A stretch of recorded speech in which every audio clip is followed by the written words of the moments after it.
ሰላም ውድ አድማጮቻችን ይህ የያ ስፖርት ነው። አርሰናልን በሚመለከቱ ባለፉት 24 ሰዓታት በወጡ መረጃዎች ተመልሼ መጥቻለሁ። ታዲያ በዚህ ፕሮግራማችን እናነሳለን። ሞርጋን ሮጀርስ የአርሰናል የመጀመሪያ ዝውውር ኢላማ ሆኗል። ማይክል አርቴታ ከኤጀንቱ ጋር አውርቷል። ቪላ የሚፈልገውን 80 ሚሊዮን ፓውንድ መድፈኞቹ የመክፈል ፍላጎት አላቸው። ማይክል አርቴታ በእንግሊዝ ፕሪሚየር ሊግ የዓመቱ ምርጥ አሰልጣኝ በመባል ተመርጧል። ከ22 ዓመታት በኋላ ወደ መድፈኞቹ ወደ ኤሚሬትስ ስታዲየም የእንግሊዝ ፕሪሚየር ሊግን ዋንጫ ያመጣው ማይክል አርቴታ እንግዲህ ይህንን እድል አግኝቷል።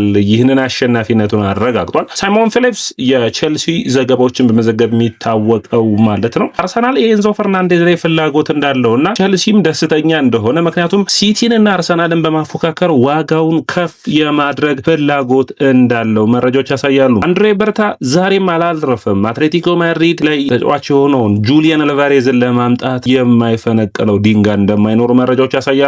አርሰናሎች 100 ሚሊዮን ፓውንድ ለመክፈል ፍላጎት አላቸው። ቢቢሲ ነው ያወጣው። ወደ አድማቻችን እነዚህንና የተለያዩ መረጃዎችን አጠናቅሬ ተመልሼ መጥቻለሁ። ታዲያ የናንተ ላይክ፣ ሼር፣ ኮሜንት፣ ሰብስክራይብ ለኛ ትልቁ ክፍያ ነው። ወደ አድማቻችን እዛ ላይ እናንተ በርቱ፣ እኛ ደግሞ መረጃዎችን ቶሎ ማድረሱ ላይ ጥረታችንን እንቀጥላለን። ሞርጋን ሮጀርስ እንግዲህ በእንግሊዝ ፕሪሚየር ሊግ ካሉ አስደናቂ የመስመር ተጫዋቾች ውስጥ አንዱ ነው። በክህሎት ረገድ ይህንንም ታይቶ ነው ከነ እንግዲህ ኮል ፓልመር እና ፊል ፎደን የተሻለ ሆኖ ዓለም ዋንጫ ጥሪ የቀረበለት። ሞርጋን ሮጀርስ የ23 ዓመቱ እንግሊዛዊ የቪላ የዘንድሮ የውድድር ዓመት የዩሮፓ ሊግ አሸናፊው ሞርጋን ሮጀርስ 23 ዓመቱ ላይ ይገኛል። ሜትር ከ87 ይረዝማል። በቀኝ በግራ እንዲሁም ደግሞ በሁሉም መስመሮች መሰለፍ መቻሉ ለማይክል አርቴታ ተመራጭ አድርጎታል። እንግዲህ መድፈኞቹ ሊያንድሮ ትሮሳርድን በዚህ የዝውውር መስኮት የመተካት ፍላጎት አላቸው። ታዲያ የመጀመሪያው ተመራጭ የሆነው ሞርጋን ሮጀርስ ነው። ስለ ሮጀርስ አንዳንድ ነገሮችን ላንሳላችሁ። በሁለቱ መስመሮች መሰለፍ መቻሉ፣ በዘንድሮ የውድድር ዓመት 11 ጎልና 9 አሲስቶችን በ47 ጨዋታዎች ማድረግ መቻሉ ይህ ተጫዋች ተወዳጅና ተመራጭ ያደርገዋል። በእንግሊዝ ፕሪሚየር ሊግ 32 ጨዋታዎችን አድርጎ 8 ጎሎችና 6 አሲስቶችን አለው። በዩሮፓ ሊግ ደግሞ 12 ጨዋታዎችን አድርጎ 2 ጎልና 3 አሲስት ማድረግ ችሏል። አስደናቂ ብቃት ያለው ተጫዋች ነው። በተለይ የድሪብል የማድረግ አቅሙ በጣም ውጤታማ ነው። 36% ነው። ጥሩ የአንድ ለአንድ ግንኙነቶችም አሉ። ከዛ ውጭ ማይክል አርቴታ የሚወደውን ደግሞ ማይክል አርቴታ ከሊያንድሮ ትሮሳርድ የሚያገኘውን ከመስመሮች የሚነሳ በኳሱ ረገድ በ10 ቁጥር ቦታ መሸፈን የሚችል ከዞን 14 ምንለው አለ አይደለ? በጣም ጥሩ ነው። ማይክል አርቴታ የሚወደው ጠንካራ ሰራተኛ ነው። ሴት ፒስ ላይ በጣም አስደናቂ የሆነ ብቃት አለው። እንግዲህ አየር ላይ ፍልሚያዎቹን ወጥነት ትልቁ ጥያቄ ነው። የውሳኔ ሁኔታዎችም ችግሮች ይታያሉ። ነገር ግን አርሰናል ምርጫው አድርጎታል። ታዲያ ይህ መረጃ ማን ያወጣው ነው? እንግዲህ መረጃው ባልተጠበቀ ሁኔታ አሌክስ ነው ያወጣው። አሌክስ ክሮክ ቶክ ስፖርት ላይ የምታውቁት ከሆነ አርቴታ ሮጀርስን ይፈልገዋል። የመጀመሪያ ንግግሮች ተደርገዋል በአርቴታ እና አርቴታ ነው እንግዲህ አንድሬ በርታ ይህንን ተጫዋች እንዲያመጣለት ንግግሮችን ያደረገ ከኤጀንቱ ጋር አውርተዋል። ለቪላ ጥያቄውን ለማቅረብ ይፈልጋሉ። እንግዲህ አርሰናል እድለኛ የሚያደርገው ዩናይትድ እና እንዲሁም ደግሞ የሚፎካከረው ቼልሲ ነው ሊሆን የሚችለው። አርሰናል የተሻለ የማሳመን እድል ይኖረዋል። ለምሳሌ ዩናይትድ በማቲያስ ኩኛ በሱ ቦታ አለው። ቼልሲ በአውሮፓ መድረኮች ላይ እየተሳተፈ አይደለም። ነገር ግን እንግዲህ ዋጋዎች ናቸው የሚፈቱት። አርሰናሎች በ80 ሚሊዮን ፓውንድ ይህንን ዝውውር እንደሚያጠናቀቁት እምነት አላቸው። ታዲያ ይህ ደግሞ በተለይ ደግሞ ከሊያንድሮ ትሮሳርድ ዜና ጋር አያይዛችሁ ስታዩት ሊያንድሮ ትሮሳርድ እንግዲህ በቱርክ ክለቦች እየተፈለገ ይገኛል። ማይክል አርቴታም አርሰናልም 1 ዓመት ኮንትራት ለሚቀረው ተጫዋችን በአዲስ ተጫዋች መተካት እንግዲህ ለአርሰናል የእንግሊዝ ፕሪሚየር ሊግን ዋንጫ ካሳኩ በኋላ ትልቁ ስራ በአዳዲስ ተጫዋቾችን በአዲስ ሁኔታ መተካት ነው። ይህ በእግር ኳስ ደግሞ ውጤታማ ያደረጉን ተጫዋቾችን በእድሜያቸው ማምሻ ላይ ከተገኙ መልቀቅ አንዱ በእግር ኳስ ትልቁ እውነታ ነው። ያንን መድፈኞች የማድረግ ግዴታ ውስጥ የሚወድቁ ይመስለኛል። ታዲያ ማይክል አርቴታ በዚህ ክረምት ሊያንድሮ ትሮሳርድን ሊያጡት የሚችሉበት ሂደት አለ። ምክንያቱም አርሰናል ደሞዙን አሻሽሎለታል። ነገር ግን በኤሚሬትስ ተፈላጊው ተጫዋች ቢሆንም በውድድር ዓመቱ ላይ ግን አርሰናል የሚፈልገውን ኢንተንሲቲ እና እንዲሁም ደግሞ ጫናዎችን የመቋቋም ሁኔታዎች ሊያንድሮ ትሮሳርድ አርሰናልን ለእንግሊዝ ፕሪሚየር ሊግ እና ለቻምፒዮንስ ሊግ ፍጻሜ ቢያበቃውም የተሻለ ተጫዋችን የመፈለግ የመድፈኞቹ ፍላጎት ይታያል። ስለዚህ ሞርጋን ሮጀርስን ማምጣት በዚህ ቦታ ይታሰባል። ቤሺክታሽ እስከ 25 ሚሊዮን ፓውንድ የሚያቀርብ ከሆነ አርሰናል ለዚህ ተጫዋች እስከ 50 ሚሊዮን ፓውንድ የሚያወጣ ይሆናል። ትሮሳርድ ሽያጭ ላይ ጨምሮ ማለት ነው። ይህ አንዱ የሚጠበቅ ነው የሚሆነው። ሌላኛው እንግዲህ ፋብሪዚዮ ሮማኖ የዘገበው ነው። ውድ አድማጮቻችን ብራድሊ ባርኮላን ይመለከታል። ባርኮላ ሌላኛው 23 ዓመቱ ላይ የሚገኝ ተጫዋች ነው። ማርቲኔሊን ይተካል ተብሎ ነው ደግሞ ይህ ተጫዋች የሚመጣው። እንግዲህ ፒኤስጂ ዲዮሜንዴን ይፈልጋሉ። ዲዮሜንዴን ከወሰዱ ባርኮላን ሊለቁ ይችላሉ።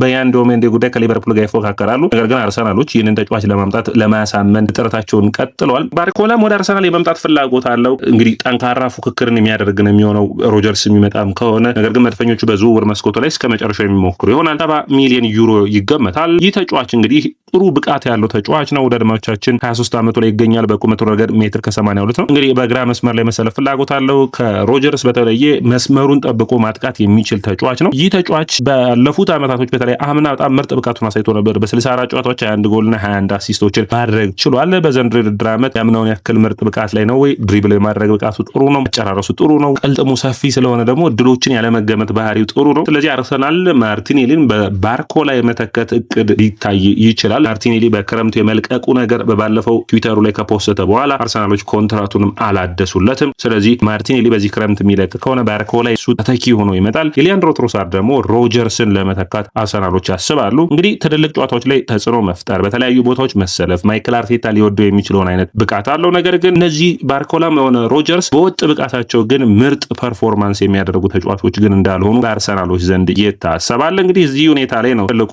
አርሰናል እንግዲህ ውሳኔዎችን አድርጎ ማይክል አርቴታ የተሻለ ሁኔታዎችን ማድረግ የሚችለው የሚመስለኝ። ሌላኛው እንግዲህ አርሰናል የአትሌቲኮ ማድሪድ ተጫዋቹን የሆነውን ጁሊያን አልቫሬዝን በሚመለከት ነው። አልቫሬዝ አሁን ከሲሞኔን ጋር ግጭት ውስጥ ገብቷል። ከዛ ውጭ አትሌቲኮ ማድሪድን መልቀቅ ይፈልጋል። እንግዲህ ሶስት አማራጮች አሉ። አንደኛው ባርሴሎና ነው፣ ሁለተኛው ፒኤስጂ እና አርሰናል ናቸው ያሉት። ምንም እንኳን ቸልሲም ፍላጎት ቢኖረውም ቸልሲ ግን ቅድሚያ ተጫዋቾችን መሸጥ ያስባል። በአጥቂ መስመር ላይ ያሉትን ጁሊያን አልቫሬዝን ለመፈለግ አርሰናሎች ቀጥተኛ ንግግሮችን አድርገዋል። በርታ ከተጫዋቹ ጄንት ጋር ጥሩ ንግግርን አድርገዋል። ነገር ግን አልቫሬዝን አርሰናል አንደኛው ማሳመን የሚጠበቅበት ከስፔን እንዲወጣ ማድረግ ነው። ይህንን በሚገባ ንግግሮችን አድርገዋል። ነገር ግን አልቫሬዝ ባርሴሎና የሚወስነውን ውሳኔ እየጠበቀ ይገኛል። ባርሴሎናዎች ደግሞ ፍላጎት ቢኖራቸውም በዋጋ ጉዳይ ግን ከአትሌቲኮ ጋር ድርድሮችን የሚያደርጉ ይሆናል። የአንድሬ በርታ ደግሞ ያለፉት ዓመታቶች ተመራጭ ተጫዋች ነው። ይህ ተጫዋች ወደ አርሰናል መጥቶ የተለየ ብቃቱን ያሳያል ብለውም ያምናሉ። ስለዚህ አርሰናሎች ይህንን ተጫዋች የሚያመጡ ከሆነ ይህ ተጫዋች ሄሱስን እንዲሁም ደግሞ አርሰናሎች ሃቨርትዝንም ሊለቁ የሚችሉበት እድል ይኖራል። በተለይ ሃቨርትዝን በሚመለከት ከጀርመን የሚወጡ መረጃዎች ባየር ሙኒኮች የተጫዋቹ ፈላጊ ናቸው የሚል ነው። ስለዚህ ይህንን ሁኔታ ማየት ያስፈልጋል። ነገር ግን አርሰናሎች አንደኛ ጁሊያን አልቫሬዝን ቢያመጡ በተለይ የአምናው አስደናቂ ብቃቱን መርሳት የለብንም። በላሊጋው ምርጥ ፐርፎርማንሱን አሳይቷል። 25 ጎሎችና 8 አሲስቶችን። ነገር ግን ዘንድሮም ደካማ የሚባል ብቃት እያሳየ አይደለም። ወጥ ፐርፎርማንስን በማሳየት በፕሪሚየር ሊጉ ልምድ ያለው ነው። በማንቸስተር ሲቲ ቤት የተለያዩ ቦታዎችን በመሰለፍ በመቻሉ አርሰናል ከሳጥን ውጭ ሹት አድርጎ ጎሎች እንዲያስቆጥር መቻሉ የሚያስፈልግ ይሆናል። እንግዲህ መድፈኞቹ ግን የጁሊያን አልቫሬዝ ጉዳይ የማይሳካ ከሆነ ወደ ክሩፒ ሊያቀኑ ይችላሉ። በዝውውር ሂደቱ ላይ እስከ 60 ሚሊዮን ፓውንድ አወጣው ክሩፒን የማስፈረም ፍላጎት ይኖራቸዋል። የባርኮላ ዝውውር የማይሳካም ከሆነ ማይክ ጎርስ በጣም ጥሩ የሆነ ቤልጅማዊ በጣም ጥሩ ፐርፎርማንስ ላይ የሚገኘው የአያክሱን የመስመር ተጫዋችን ፍላጎት አላቸው የሚሉ መረጃዎች ወጥተዋል። እንግዲህ አርሰናል የግራ መስመሩን ማደስ ላይ በሚገባ የሚያተኩር ይሆናል በዚህ የዝውውር መስኮት። ከዛ ውጭ ተጫዋቾች ትክክለኛ የዝውውር ዋጋም ከቀረበላቸው ተመራጭ ይሆናሉ። አንደኛው ግን የመጀመሪያው ምርጫ የሚሆነው በእድሜ ገፋ ያለውን ሊያንድሮ ትሮሳርድን በሮጀርስ የመተካት ነው። እስከ 80 ሚሊዮን ፓውንድ ይህንን ቦታ ለመሸፈን ያስባሉ። በቀጥታ ወደ ማይክል አርቴታ እና በዘንድሮ ውድድር ዓመት የዓመቱ ምርጥ አሰልጣኝ ተብሏል። ምንም ጥያቄ የለውም፣ ይገባዋል። ከ22 ዓመታት በኋላ አርሰናልን ለዚህ ሁኔታ አብቅቷል። አርቴታ እንግዲህ ትልልቅ ውሳኔዎችን ወስኖ ዘንድሮ ተሳክቶለታል ማለት ይቻላል። ይህ ስብስብ የፔፕ ጋርዲዮላ የአሰልጣኞች ስታፍ አባላትን ስታዩ እነ ፔፕ አንደርሰን እንዲሁም ደግሞ በቦታው ፖሎ ቱሬን የነበሩበትን ስብስብ ነው። አርሰናል ከገብርኤል ሄንዛ እንዲሁም ደግሞ ከኢናኪ ፔና፣ ኒኮላስ ጃቪየር እንዳለ ምክትል አሰልጣኞቹ ዋን ሞያሊንም ማድነቅ ይጠበቅብናል። በጠቅላላ ጥሩ የሆነ ያለፉትን ዓመታቶች ፍዳዩበትን ጊዜ አሁን በውጤታማነት የሚያነሱት ይሆናል። በአጠቃላይ መድፈኞቹ እንግዲህ ለመጀመሪያ ጊዜ ከረጅም ጊዜ በኋላ ማይክል አርቴታ የእንግሊዝ ፕሪሚየር ሊግ ምርጡ አሰልጣኝ ሆኖ ተነስቷል። ይህ ጥሩ ድልን የሚያመጣ ይሆናል። አድማጮቻችን ሌላኛው መረጃችን የሚሆነው ቪክቶር ዮኬሬስ በአርሰናሎች ዘንድ የመቆየት እድሉ ሰፊ እየሆነ መጥቷል። ነገር ግን ባርሴሎና የዚህ ተጫዋች ፈላጊ ሆኖ ብቅ ብሏል። አርሰናል ግን የማይነካ ተጫዋች ነው የሚል አስተያየቱን በቪክቶር ዮኬሬስ ላይ አስቀምጧል። ሌሎች ተጫዋቾች የሚመጡ ከሆነ ከዮኬሬስ ጋር ጥምረትን አጣምሮ ውጤታማነቱ እንዲያመጣ ነው። እንግዲህ ባለፉት የእንግሊዝ ፕሪሚየር ሊግ 36 ጨዋታዎች ላይ ተሳትፈዋል። 26ቱን ቋሚ ሆኖ ጀምሮ እንግዲህ በጥሩ ብቃት 14 ጎልና 1 አሲስት ማድረግ ችሏል። 15 የጎል ተሳትፎ ላይ ደርሷል። ሁሉም ውድድሮች 21 ጎሎችን አስቆጥሯል። ይህ ተጫዋች ታዲያ በአርሰናሎች ዘንድ የማይነካ ተጫዋች ነው። መድፈኞቹ በዝውውር መስኮቱ ላይ ከአውሮፓ ቻምፒዮንስ ሊጉ ፍጻሜ በኋላ ጠንካረው ይሄዳሉ። ታዲያ አርሰናል በአውሮፓ ቻምፒዮንስ ሊግ በባለፉት ቀናቶች ፕሪሚየር ሊጉን ካሸነፉ በኋላ ደስታቸውን ሲገልጹ ነበር። ታዲያ ደስታቸውን በሚገልጹበት ወቅት አንድ አስተያየትን ማይክል አርቴታ ሰጥቷል። በቅርቡ ደግሞ የአውሮፓ ሻምፒዮን እንሆናለን የሚል ነው።